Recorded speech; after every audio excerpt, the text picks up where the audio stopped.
¿Qué tal muchachos? ¿Cómo están? Excelente tarde. Vamos a retomar nuestras sesiones de escuelas del pensamiento criminológico. Recuerden que en esta fase del curso prácticamente ya estamos terminando los últimos temas y pues espero que todo lo estén asimilando de la mejor manera, de la manera correcta. Prácticamente estas sesiones de criminología, como ya lo hemos platicado, se han convertido ya de victimología propiamente. En esta penúltima fase del curso ya estamos hablando de victimología, que es una de las directrices, de los vértices más importantes de este curso de criminología.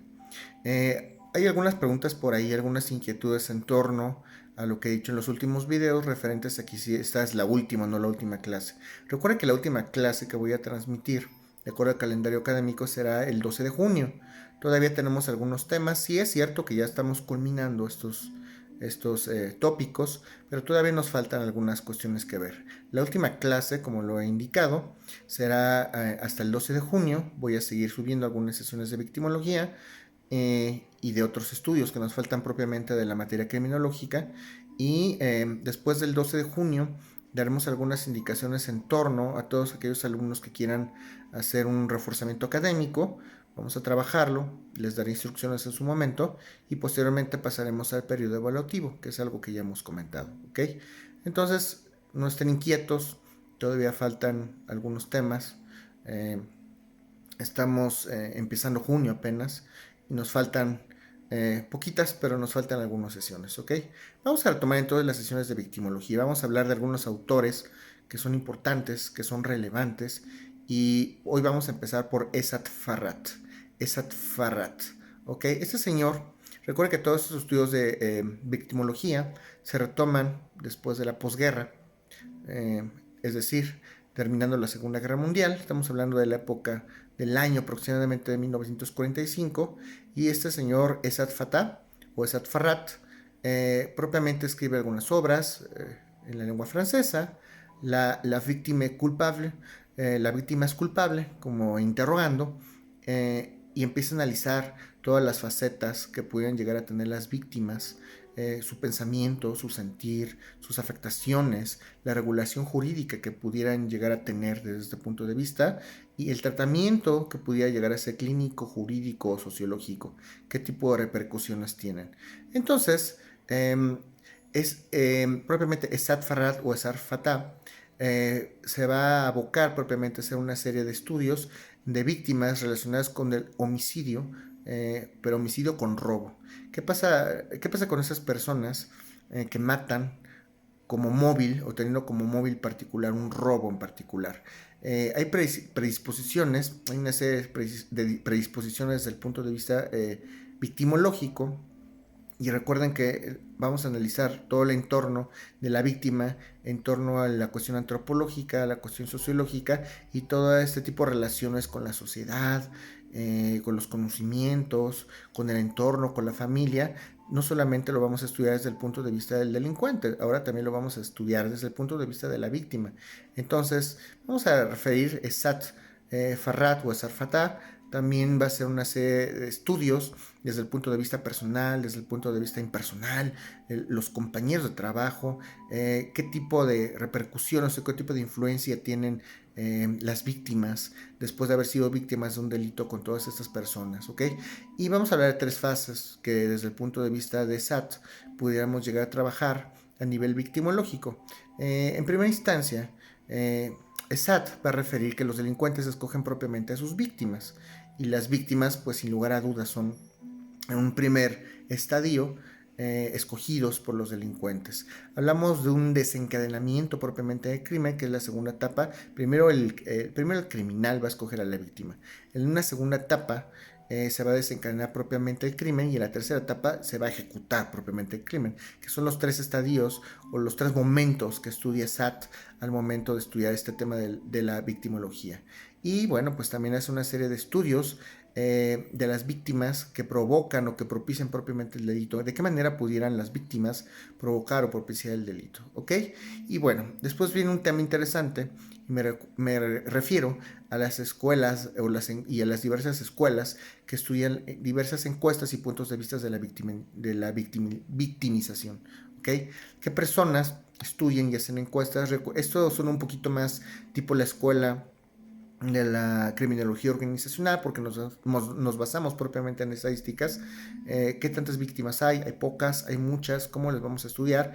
Y pues se dan algunas investigaciones. En primera instancia hablamos de las primeras investigaciones, y esas primeras investigaciones en torno a esta estadística victimológica habla, pues, de qué tanto se conoce. También hablamos de una cifra negra de criminalización y una cifra negra. Si hablamos de una cifra negra de criminalización, también hablamos de una cifra negra de víctimas. Así como no se conocen los delincuentes porque no entran en las estadísticas o no se acciona el aparato judicial a nivel fiscalías, y no conocemos gran parte de la delincuencia porque no se denuncian todos estos delitos, quiere decir que también, contrario censo, también en contraposición tampoco tenemos una cifra, una estadística adecuada en cuanto a cifras de las personas que son víctimas de un delito. Y vamos a hablar de la aplicación de varias técnicas de encuesta. Entonces, ESAT también se pone a analizar qué tipo de métodos utilizamos para desarrollar, para estudiar todo este tipo de fenómenos y de víctimas que no son documentadas propiamente dicho. Y hay aportaciones que hacen algunos autores también a esta parte de la estadística victimológica, como lo son Ángela Vázquez. Ángela Vázquez es una autora, una victimóloga también, que hace una serie de aportaciones a la estadística victimológica desde el punto de vista criminal. Y bueno, recuerden ustedes que estamos hablando de diversas etapas de la victimología. Ya hablamos de una primera etapa. Vamos a hablar de una segunda etapa de estudios victimológicos, y hay algunos autores destacables como son de Emilio Viano, algunas obras de Emilio Viano propiamente como Victimology, victimología obviamente, y hace algunas colaboraciones con Drapkin, otro autor que se llama Drapkin. Drapkin también realiza o escribe algunas obras como Victimología desde el punto de vista internacional, Victimology and International Journal. Quiere decir esto, la victimología desde un punto de vista internacional o desde algunas anotaciones desde el punto de vista internacional. Y estos autores en una segunda etapa empiezan a analizar enfoques diferentes, enfoques sociológicos, enfoques jurídicos. Vamos a estudiar a la víctima desde el punto de vista del entorno, desde el punto de vista legal, y también hay algunos autores propios como Israel Drapkin. Israel Drapkin también es un criminólogo chileno. Se radicó mucho tiempo en Israel, estuvo haciendo sus estudios en Israel de las víctimas, y es un enfoque propiamente antropológico, cultural de la víctima. Es protagonista propiamente de lo que se llama o se conoce como el drama penal, que es la aportación o el enfoque que se le da a la victimología desde el punto de vista trágico. Hablamos de la dramática criminal, todo el sufrimiento que tienen estas personas, y obviamente hay otros autores que también retoman todo ese drama criminal, todas las figuras, todo el momento que gira en torno al sufrimiento de la víctima cuando es desafortunadamente objeto por parte de alguna conducta de algún delincuente. Y algunos autores que destacan de esa segunda etapa pueden llegar a ser o llegaron a ser John Dosich, por ejemplo, que fue discípulo de Stephen Charter en 1961, y Stephen Shatter propiamente se dedica a la docencia, empieza a hacer cátedras, empieza a hacer algunas aportaciones desde el punto de vista académico, tiene equipos que lo auxilian, equipos de personas que lo ayudan a documentar propiamente. Y aquí un punto importante, porque empezamos a hablar de asistencia a la víctima, se empiezan a reconocer las primeras prerrogativas a las víctimas. Qué tipo de vicios pueden tener las víctimas, o qué tipo de sistemas también pueden llegar a estar afectados para estudiar estos derechos o estas prerrogativas básicas que pueden llegar a tener la víctima, y pues cómo ha evolucionado propiamente esta aportación o este apoyo que le dan a la víctima. Hablamos de conceptos tales como la dignidad de la víctima, como la justicia de la víctima. Buscamos un sentido de humanidad victimológico desde el punto de vista de Stephen Shatter. Ok, entonces después de esto vamos a hablar de otros autores destacados como puede ser Irving Waller, Gerd Kirchhoff. Podemos hablar de Raúl Friday y H. Murusawa, Tony, podemos hablar de Tony Peters, podemos hablar de Helen Reeves, y son algunos que destacan desde el punto de vista de la segunda etapa de la victimología. Y vamos a estudiar también algunos autores interesantes mexicanos. Me refiero otra vez al doctor Luis Rodríguez Manzanera, que como les comentaba, pues es un gran criminólogo y fue pionero en México en estudiar propiamente estas figuras de la victimología.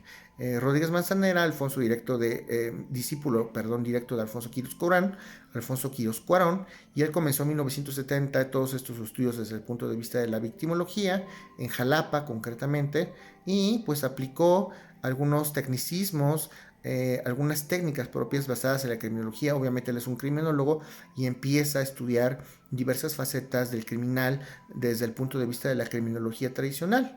Es importante aterrizarlo desde este punto de vista. Y es importante analizar el punto de vista de Rodríguez Manzanera, porque este señor empieza a hacer un cambio muy drástico, un cambio muy incisivo en lo que nosotros conocemos como los métodos para la prevención del delito, proveyendo y cuidando en todo momento a la víctima. Este señor formó parte y actualmente forma parte en muchos foros. Por ahí les comenté también en el Instituto Nacional de Ciencias Penales, luego de algunas cátedras. En algún momento, el año pasado, dio algunas cátedras propias de la victimología. Su esposa, su actual esposa, también estuvo y está en el Instituto Nacional de Ciencias Penales, dando algunas cátedras propias de criminología y de victimología.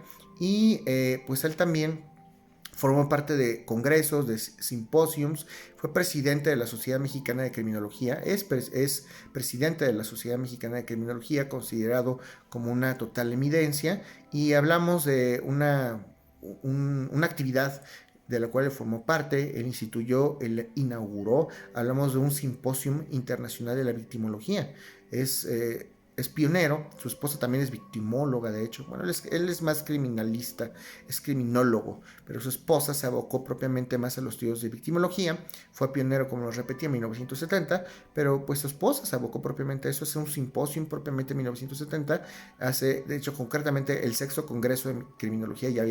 Él formó parte en el sexto congreso de criminología, y este congreso fue en Jerusalén en 1973. Recuerden que 3 añitos después de que empieza a hablar este señor de criminología, y ya en ese seminario en Jerusalén, propiamente empieza a hacer una serie de estudios con relación al índice victimario-víctima, es decir, la relación que hay entre víctima-victimario, es decir, entre delincuente y víctima, entre la víctima y la sociedad, entre la víctima y las actitudes o las posturas que puede llegar a retomar socialmente al ser objeto de un crimen. Y pues por ahí de un concepto a lo mejor muy sencillo de la victimología, y pues propiamente se refiere a la victimología como el estudio científico propiamente de las víctimas, estudio científico de las víctimas y la atención propiamente a los problemas que le provocan a estas víctimas el delito en sí mismo. Se crea una organización y diversas organizaciones que empiezan a estudiar a la víctima desde el punto de vista criminológico. Todo esto instituido, inaugurado por Luis Rodríguez Manzanera. Hablamos de la interacción. Luis Rodríguez Manzanera hablaba en esos simposios y en esos congresos de la interacción entre las personas y las víctimas, entre el testigo y el observador. Hablábamos de la victimología oculta, todas estas figuras o estos sucesos que no podemos conocer en un momento dado, pero que tienen íntimamente inmiscuido esta figura de la víctima. Hablamos del sentido de victimización. Cuando yo me quiero sentir víctima, me quiero sentir agredido, aunque de hecho en algunas ocasiones no sea de esta manera, pero ya hemos escuchado todos hablar de ese término, la famosa victimización. Yo me siento víctima, me siento mal, me siento agredido, me siento inseguro. En algunas ocasiones, pues simple y sencillamente es el hecho de sentirse víctima sin que haya sido agredido propiamente por un criminal. Y pues hablamos de la victimización sufrida por grupos a nivel internacional, y pues todas estas formas en las cuales se puede agredir o se puede sentir menoscabado una víctima a nivel internacional y a nivel personal, interno, psicológico, sociológico, antropológico y hasta económico. ¿Okay? Vamos a dejar por ahí nuestra sesión del día de hoy de victimología como parte de los últimos estudios de escuelas del pensamiento criminológico 1, y pues lo mismo que les comento, Estamos en la recta final, no por ello quiere decir que ya acabemos las clases, todavía nos faltan algunas, y todas sus inquietudes, por favor, hágamelas saber a través de los canales que yo conocemos, a través del WhatsApp, a través del Classroom, del correo electrónico, del chat o mensajes de texto o de voz. Tengan ustedes una excelente tarde. Hasta luego, muchachos.